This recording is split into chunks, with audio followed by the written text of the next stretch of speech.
Break के बाद एक बार फिर से आपका स्वागत है। आप देख रहे हैं टैक्स गुरु और आपके सवालों का जवाब देने के लिए हमारे साथ हैं अहमदाबाद से जाने माने टैक्स एक्सपर्ट मुकेश पटेल साहब। मुकेश जी, कई सारे सवाल आ तो रहे हैं, लेकिन मैं चाहता हूं थोड़ा बजट में कुछ ऐसे प्रावधान किए गए हैं जो तकनीकी हैं और लोगों को समझना बेहद जरूरी है।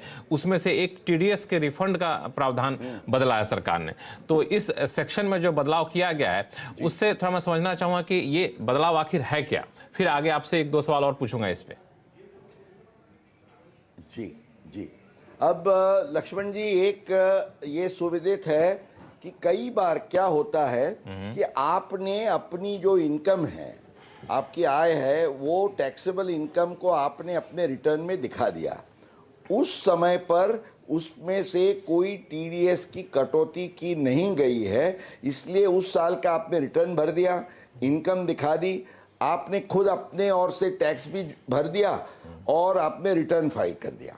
अब होता क्या है कि जिसने आपको ये पेमेंट की है उसको ध्यान में पता चलता है बाद में कि उसको टीडीएस करना था, या कोई कारण से वो छूट गया टीडीएस काटने का या आपको इतला देने में, तो वो टीडीएस की क्रेडिट आपको सब्सिक्वेंट ईयर में, माना इसके बाद के साल में वो देता है।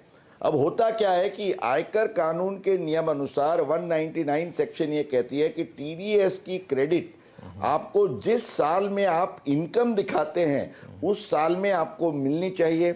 अब इनकम आपने दिखाई उस साल में तो टीडीएस कटा नहीं, और टीडीएस जिस साल में कटा उसमें आपकी इनकम नहीं है, तो ये टीडीएस की आपको क्रेडिट कैसे मिले।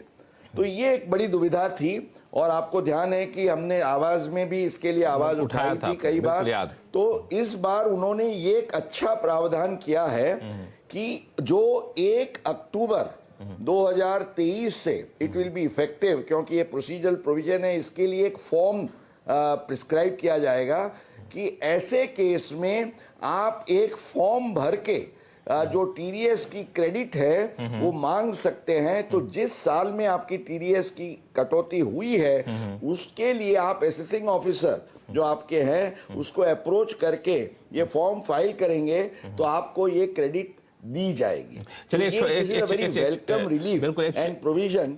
एक छोटा सवाल ये है कि ये जहां तक मुझे याद है कि ये 1 अक्टूबर 2023 से इसको इफेक्टिव बनाया गया है, तो क्या वाकई 1 अक्टूबर 2023 से लागू होगा कि उसकी तैयारी पहले से करनी चाहिए? संक्षिप्त में अगर बता सकें सर।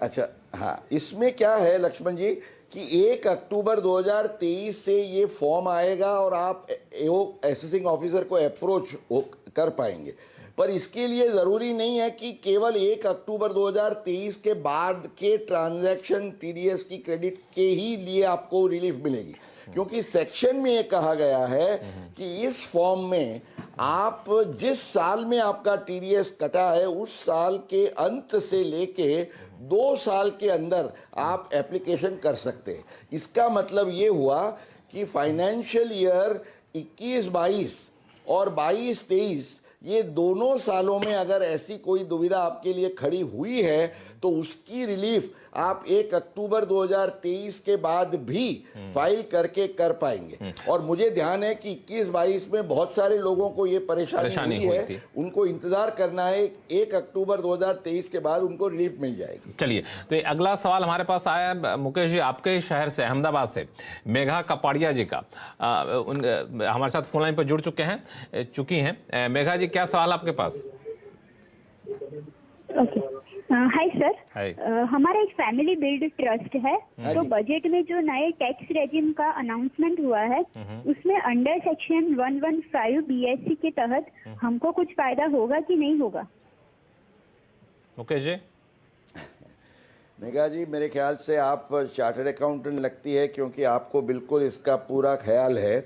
अब लक्ष्मण जी, ये जो प्राइवेट डिस्क्रिशनरी ट्रस्ट होता है, जो विल के तहत जिसका निर्माण किया जाता है, उसकी असेसमेंट ईओपी के